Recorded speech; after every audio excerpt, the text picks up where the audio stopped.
खुशामदीद कहता हूँ आपको, मैं ज़िया हैदर, और टॉपिक जो मैं आज आपके लिए लाया हूँ वो लाया हूँ general knowledge and specialize knowledge. मैं आपको बताऊंगा कि जनरल नॉलेज क्या होती है और स्पेशलाइज नॉलेज क्या होती है। अगर आप सिर्फ जनरल नॉलेज रखते हो तो कितना कमाते होगे, अगर आप जनरल नॉलेज के साथ साथ स्पेशलाइज नॉलेज भी रखते हो तो आप कितना कमाते होगे। ना सिर्फ मैं आपको ये बताऊंगा बल्कि इंशाल्लाह ऐसा कॉन्सेप्ट करूंगा कि ना सिर्फ आपको समझ आएगा बल्कि आप आगे दूसरों को समझा भी सकेंगे। तो सबसे पहले डिस्क्राइब करता हूँ जनरल नॉलेज। देखिए, स्पेसिफिक डेफिनेशन मैं आपको नहीं बताऊंगा, स्पेसिफिक डेफिनेशन के लिए आप गूगल पे रब्ता कर सकते हैं, क्योंकि मुझे आपको समझाना होता है ना कि रटवाना। तो जनरल नॉलेज की एग्जाम्पल ऐसी है, वो ऐसी नॉलेज, एक आम सी नॉलेज जो हर इंसान को पता है, समझाने के लिए बता रहा हूँ। एग्जाम्पल देता हूँ, इस दुनिया की जनरल नॉलेज क्या है। इस दुनिया की जनरल नॉलेज ये है कि दुनिया एक ओवल शेप की है, सूरज मशरिक से निकलता है, मगरिब में गुरूब हो जाता है, पहले सुबह होती है, सुबह के बाद दोपहर होती है, दोपहर के बाद शाम होती है और फिर रात हो जाती है। यही सर्किल घूमता रहता है, पूरी दुनिया की जनरल नॉलेज है। सदियों से यही चीज़ ऑब्जर्व करते आ रहे हैं कि ये ऐसा ही होता है। देखिए, ये सब क्या है, ये सब जनरल नॉलेज है। और जनरल नॉलेज की बात करें, दुनिया की ट्रेन पटरी पर चलती है, पानी के जहाज़ पानी में चलते हैं, हवाई जहाज़ हवा में उड़ते हैं, मछलियाँ पानी में पाई जाती हैं, जंगली जानवर जंगलों में पाए जाते हैं। ये सब क्या है, ये सब जनरल नॉलेज। इसी तरह अगर हम मुल्कों की जनरल नॉलेज की बात करें, पाकिस्तान की जनरल नॉलेज की बात करें, तो पाकिस्तान 1947 में आज़ाद हुआ था। पाकिस्तान के बानी कायदे आज़म मोहम्मद अली जिन्ना है। पाकिस्तान के 4 सूबे हैं। ये सब क्या है, ये सब पाकिस्तान की जनरल नॉलेज है। इसी तरह अगर हम इंडिया की बात करें, इंडिया की जनरल नॉलेज, तो इंडिया भी 1947 में आज़ाद हुआ था। इंडिया के बानी कौन है, इंडिया के बानी कौन है, इंडिया के बानी महात्मा गांधी है। बांग्लादेश की बात करें, बांग्लादेश 1971 में आज़ाद हुआ था। बांग्लादेश के बानी कौन है, बांग्लादेश के बानी मुजीबुर रहमान है। ये सब क्या है, ये सब मुल्कों की नॉलेज है, ये इन मुल्कों की नॉलेज है। और भी जनरल नॉलेज है, एक आम सी नॉलेज को हम कह सकते हैं जनरल नॉलेज। सिर्फ आपको समझाने के लिए बता रहा हूँ, स्पेसिफिक डेफिनेशन ये नहीं है।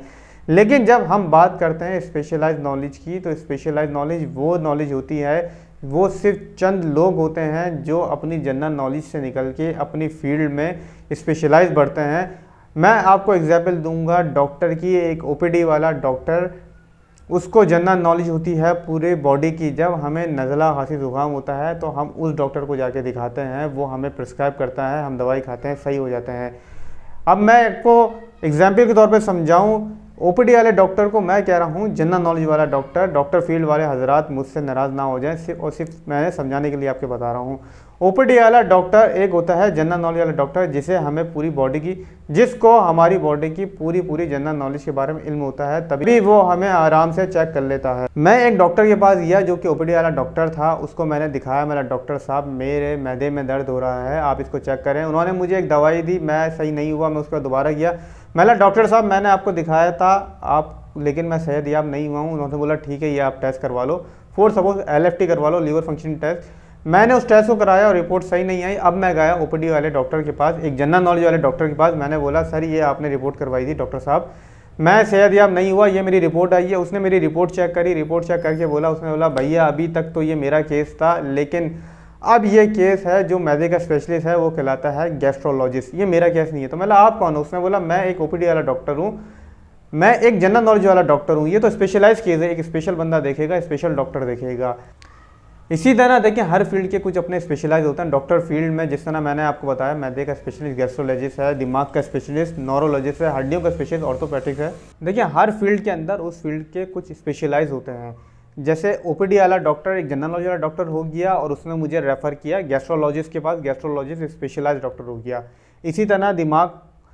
इसी तरह दिमाग को जो देखता है डॉक्टर वो कहलाता है न्यूरोलॉजिस्ट, हड्डियों को जो डील करता है वो कहलाता है ऑर्थोपेडिक्स। ये सब क्या हैं, ये सारे स्पेशलाइज फील्ड हैं। डॉक्टर, हर डॉक्टर इस फील्ड का स्पेशलाइज अलग होता है। अगर हम बात करें इन दोनों के स्टैंडर्ड की, ओपीडी वाले डॉक्टर की मिसाल ऐसी है कि जहाँ पहले पान का केबिन हुआ करता था, वहाँ आज एक ओपीडी वाले डॉक्टर का क्लिनिक बन रहा है। एक शटर वाली या 2 शटर वाली दुकान लेते हैं, पूरी दुकान क्रॉस करके डॉक्टर साहब बैठ जाते हैं, बीच में 2 पार्टीशन कर देते हैं, एक तरफ लेडीज़ एक तरफ जेंट्स, आगे एक कंपाउंडर, ले भाई कारोबार शुरू, बिजनेस शुरू। ये सब कुछ मैं सिर्फ आपको समझाने के लिए बता रहा हूँ। डॉक्टर एक निहायत ही एहतराम फील्ड है। यही अगर हम बात करें किसी स्पेशलाइज डॉक्टर के स्टैंडर्ड की, तो वो किसी नुक्कड़ पर नहीं बैठा होगा, या कोई एक शटर की दुकान नहीं होगी, बल्कि किसी बड़े रेपुटेशन वाले हॉस्पिटल में बैठा होगा, या किसी हॉस्पिटल में बैठा होगा जहाँ आप जाएंगे, वहाँ रिसेप्शन होगा, वहाँ आप एंट्री कराएंगे, उसके बाद वहाँ आपको एक मैनेजमेंट दिखेगी, वो एम्प्लॉयज़ दिखेंगे, ना कि कोई एक शटर वाली दुकान। तो देखिए ये फ़र्क होता है दोनों के स्टैंडर्ड का। और अगर हम दोनों की इनकम का डिफरेंस करें तो ओपीडी वाले डॉक्टर की मिसाल लेते हैं कि इसने देखे 10 पेशेंट और ये चार्ज करता है 300 रुपये पर पेशेंट। तो 10 पेशेंट देखकर इसने कमाया 3000 पर डे। वही हम बात करें अगर स्पेशलाइज्ड डॉक्टर की, स्पेशलाइज्ड डॉक्टर ने भी 10 पेशेंट को देखे लेकिन उसके वो 300 चार्ज नहीं करता, वो एक स्पेशलाइज्ड है। वो बोलेगा मैं स्पेशलाइज्ड हूँ, मैं कोई जनरल नॉलेज वाला डॉक्टर थोड़ी हूँ। वो चार्ज कर रहा है फॉर सपोज 3000 रुपीज़।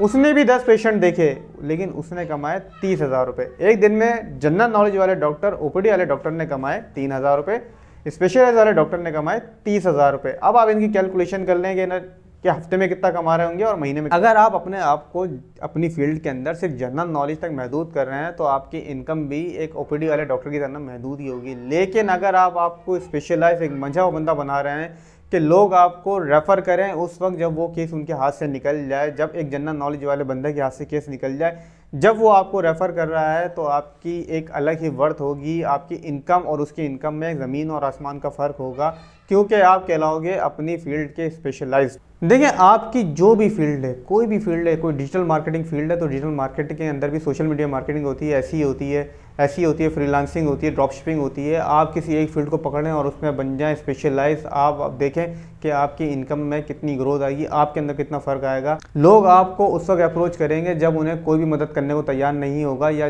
सबके हाथ से केस निकल गया होगा, तब वो रेफ़र करेंगे कि अब ये इस बंदे का काम है क्योंकि ये है मास्टर बंदा, ये है स्पेशलाइज बंदा। देखिए अपनी फील्ड में कौन से ऐसे सर्टिफाइड आप कोर्स कर सकते हैं ताकि आप जाके स्पेशलाइज बने, अपने आप को स्पेशलाइज बनाएं और कामयाब बनाएं।